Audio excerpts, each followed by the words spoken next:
If the language is a barrier, you may watch the same video in English. Link is given in the description. Hello students, Deepak tuition centre के YouTube channel में आपका स्वागत है।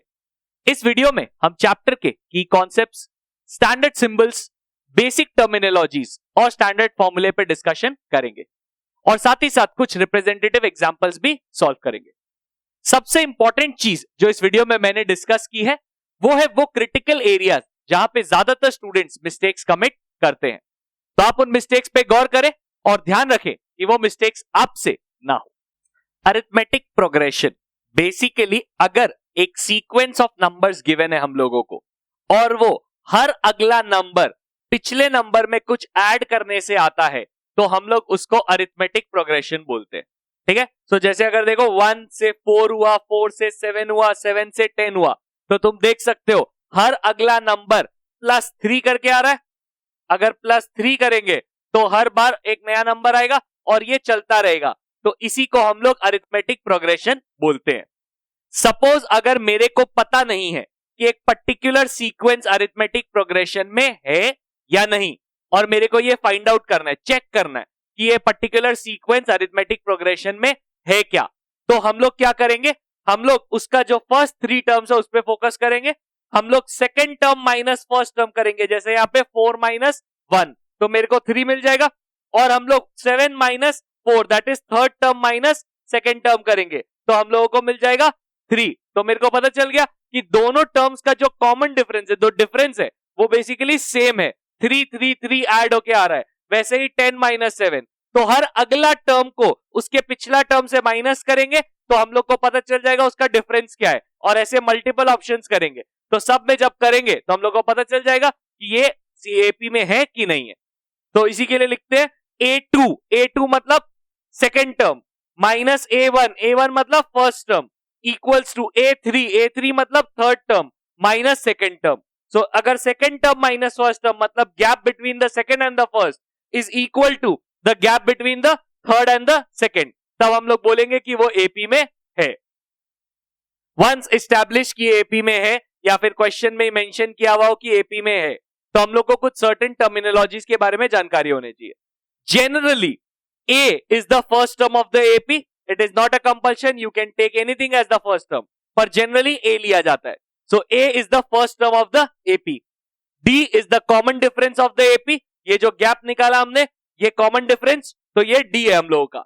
और जो AN मतलब जैसे A2 लिखा, A3 लिखा, A50 लिखा, तो AN मतलब nth टर्म मतलब 5th term, 7th term, 100th term, whatever. So AN को कभी कभी TN में लिखा जाता है, A बड़ा और N नीचे subscript.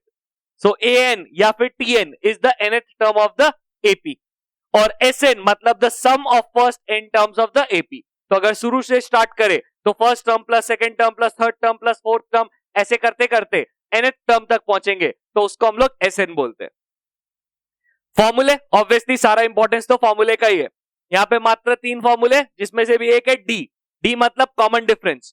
AN minus AN minus, कोई भी टर्म में से अगर उसका जस्ट पिछला वाला टर्म सबट्रैक्ट कर दो तो nth टर्म में से जस्ट n-1th टर्म सबट्रैक्ट कर दो तो तुमको डिफरेंस मिल जाएगा। Generally second term minus first term से काम हो जाता है, बट ऐसा कोई फिक्स रूल नहीं है, तुमको कोई भी टर्म अवेलेबल हो सकता है, तुम उसको सबट्रैक्ट करके कर सकते हो। AN मतलब nth टर्म, अगर मेरे को दूसरा तीसरा टर्म निकालना है तो इजी है, +D करके मैं पहुंच जाऊंगा। लेकिन अगर मेरे को 70th टर्म निकालना है, 100th टर्म निकालना है, 1000th टर्म निकालना है, तो वो निकालते निकालते तो रात हो जाएगा। तो वैसा सिनेरियो में हम लोग क्या करेंगे, हम लोग इसका फॉर्मूला का इस्तेमाल करेंगे। फॉर्मूला है A प्लस ब्रैकेट में n-1D। A मतलब फर्स्ट टर्म, N मतलब nth टर्म, जो भी टर्म है। अगर 5th टर्म है तो n का वैल्यू 5 हो जाएगा, 10th टर्म है तो n का वैल्यू 10 हो जाएगा, and D being the common difference.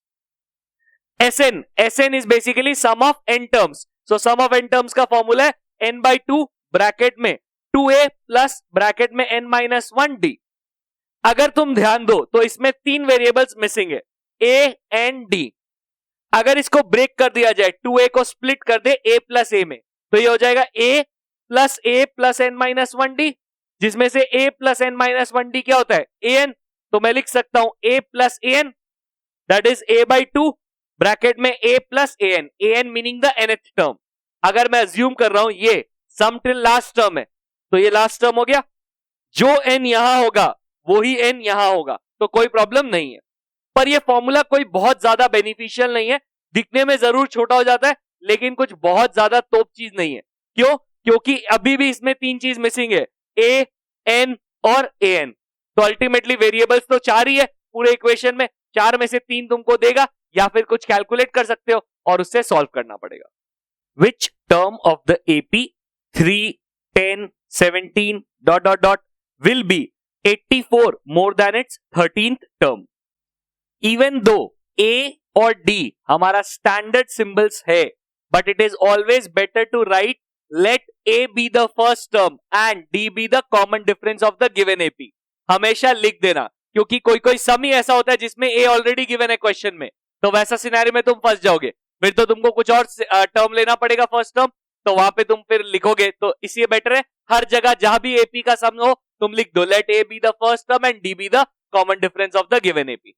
So A हम लोग को 3 गिवन है फर्स्ट टर्म और सेकेंड टर्म हमारा 10 है, तो उस हिसाब से कॉमन डिफरेंस हो गया 10 - 3 दैट इज 7।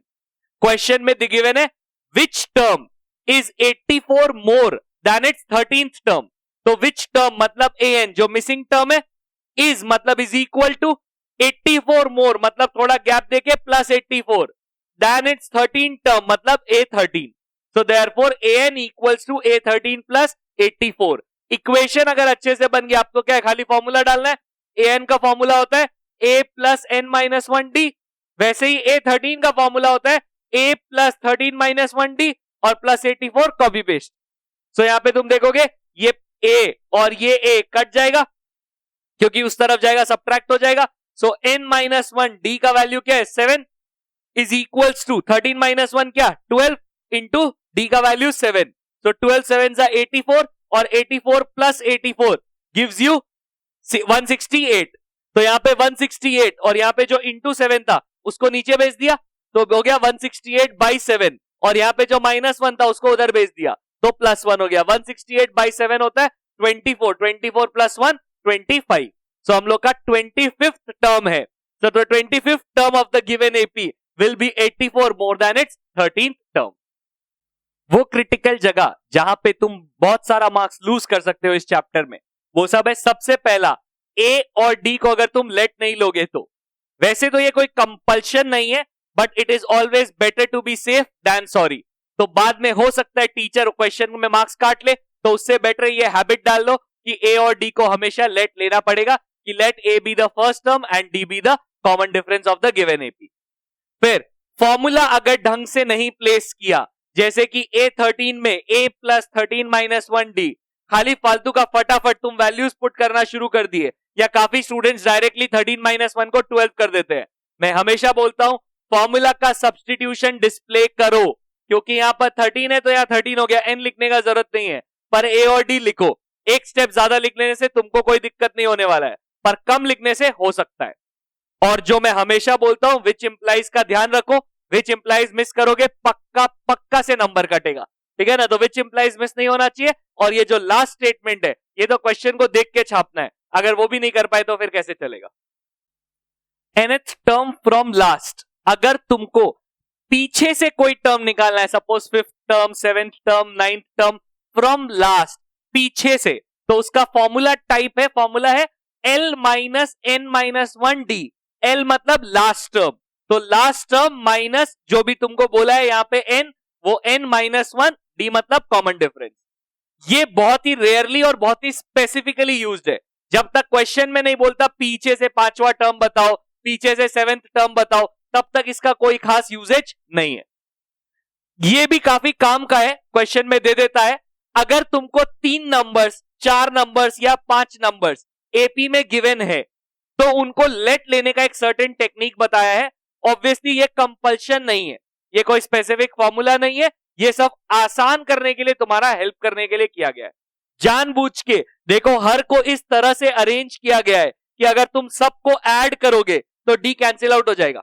देखो -2D plus 2D minus D plus D। सो बेसिकली अगर तुमको चारों पांचों या तीनों टर्म्स का समेशन पता है, टोटल पता है कि इन तीनों को ऐड करके ये आता है, तो हम लोग इसका फायदा उठा सकते हैं, तीनों को ऐड करेंगे, उससे ए का वैल्यू निकल जाएगा, फिर क्वेश्चन में कुछ तो और गिवन ही होगा, उसके मदद से हम लोग बचा हुआ भी कैलकुलेट कर लेंगे। तो ए और डी आने के बाद तो we can do anything.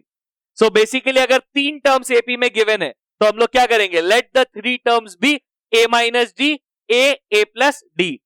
If 4 terms are in AP, let the 4 terms be a minus 3d, a minus d, a plus d, a plus 3d. If 5 terms are in AP, let the terms be a minus 2d, a minus d, a plus d, a plus 2d. So एकदम अच्छे से याद कर लो, ये बहुत ही helpful है काफी सारा जगह पे। एक चीज ऑब्जर्व करो, यहां पे हर एक के अंदर first term is not d, हर एक का फर्स्ट टर्म d नहीं है, ठीक है ना, फर्स्ट टर्म डिफरेंट है। इनफैक्ट सबका कॉमन डिफरेंस भी डी नहीं है, इवन दो यहां का गैप डी है, यहां का गैप भी डी है, पर यहां का जो गैप है वो 2d है। देखो -3 से -1 जाने के लिए तुमको -2 -1 दो स्टेप चलना पड़ता है, -1 से +1 जाने के लिए तुमको 0 1 दो स्टेप चलना पड़ता है। सो बेसिकली जो कॉमन डिफरेंस है वो क्या है, 2d। तो ये मत सोचना डी और ए यहाँ पे फर्स्ट टर्म और कॉमन डिफरेंस है, इसीलिए मैंने बोला था वो स्टैंडर्ड सिंबल्स को प्रॉपर्ली ट्रीट मत करना, ठीक है ना। यहां पे पता नहीं ए और डी क्यों लिया, बट सिंस ले लिया तो we'll just follow the situation ताकि तुमको कोई कंफ्यूजन ना हो। The sum of 3 numbers in an AP is 30 and the ratio of the first term to the third term is 3:7. Find the numbers. As the question states that the 3 numbers are in AP, so we will let the 3 numbers be a minus d, a and a plus d as we did earlier. So therefore, according to the problem, the sum of these 3 numbers is 30. So a minus d plus a plus d is 30. The numbers are so designed that d gets cancelled off and therefore we are left with only a's. So a plus a equals to 30. Which means 3a is equals to 30. That means a is equals to 30 by 3, that is 10. So we have the value of a. Also, the question states that the ratio of the first term to the third term, first term to the third term is 3:7. So which implies a minus d by a plus d is 3/7. So we cross multiply 7 and a plus d, we get 7a minus 7d is equal to 3a plus 3d. We transpose a and d. We bring all the a to the left side and all the d's to the right side. So 7a minus 3a gives me 4a and minus 7d goes there. So 3d plus 7d, that is 10d. Now we substitute the value of a and also transpose 10 to the left hand side. So the value of a is 10. So I can write 4 into 10 by 10. 10 gets cancelled off. So I get the value of d as 4. Now I need to find the numbers. The numbers are a minus d, a plus d. A minus d is 10 minus 6. 10 minus 4. That is 6. Similarly, a plus d is 10 plus 4. That is 14. So therefore, the numbers are 6, 10 and 14. When the sum of first 5 terms of an AP is added to the sum of its first 7 terms, we get 167. If the sum of first 10 terms of this AP is 235, find the sum of its first 20 terms. जैसा कि हर AP के सम के लिए करते हैं, हम लोग लिखेंगे let A be the first term and D be the common difference of the given AP. उसके बाद जैसा ऐसा क्वेश्चन में बोला है वैसा वैसा करेंगे। क्वेश्चन में बोला है कि उसके sum of 5 terms that is S5 और sum of 7 terms that is S7 को अगर ऐड करेंगे तो 167 आएगा। तो अब S5 plus S7 equal to 167, ये मेरा एक इक्वेशन बन गया। अब क्या करना है, खाली S5 और S7 का वैल्यूज पुट करना, मतलब फॉर्मूला प्लेस करना है। सो S5 का फॉर्मूला होता है 5/2 ब्रैकेट में 2a plus 5 minus 1d plus S7 का होगा 7/2 ब्रैकेट में 2a plus 7 minus 1d equal to 167। So अगर यहां पे सॉल्व करें तो ये होगा 2a प्लस 4d और ये होगा 2a प्लस 6d। अगर ब्रैकेट्स ओपन कर दे तो 5/2 इंटू 2 तो 2 कट जाएगा, 5a plus 5 4 20 20/2 10d plus 7 2 14 14/2 7a plus 7 6 42 42/2 that is 21D. So 5A plus 7A is 12A और 10D plus 21D is 31D. So 12A plus 31D equals to 167. ये मेरा पहला equation बन गया. अब हम लोग को एक और चीज गिवन है क्वेश्चन में कि सम ऑफ 10 टर्म्स इज 235. तो हम लोग लिख सकते हैं S10 is 235. अब S10 का फॉर्मूला डाल देते हैं. 10/2 ब्रैकेट में 2A plus 10 minus 1 D equals to 235. ये 2 कटेगा, ये कटेगा, 5 आ जाएगा और ये 5 डिनोमिनेटर में जाएगा. तो 235/5 क्या हो जाएगा 47 और इधर आएगा 2A प्लस 9D. ये मेरा सेकेंड इक्वेशन हो गया.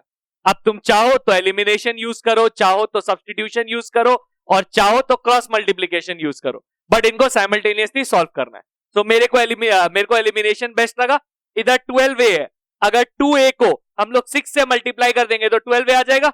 सो multiplying equation 2 by 6 we get 12A plus 9 6 54D equals to 47 into 6 that is 282. Third equation हो गया और फर्स्ट इक्वेशन को कॉपी पेस्ट कर देंगे.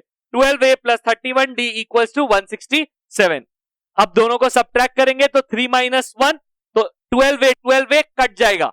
12A minus 12A 54 minus 31 gives me 23D और 282 minus 167 gives me 115. So D का value क्या हो गया 115/23 दैट इज 5. तो D अचीव हो गया. अब D का वैल्यू वो कोई भी इक्वेशन में डाल सकते हैं. हम लोग यहाँ पे सेकंड इक्वेशन में डालते हैं. सो D इक्वल्स टू 5 हम लोग सेकंड इक्वेशन में पुट करेंगे तो क्या आएगा 2A plus 9 into 5 equals to 47.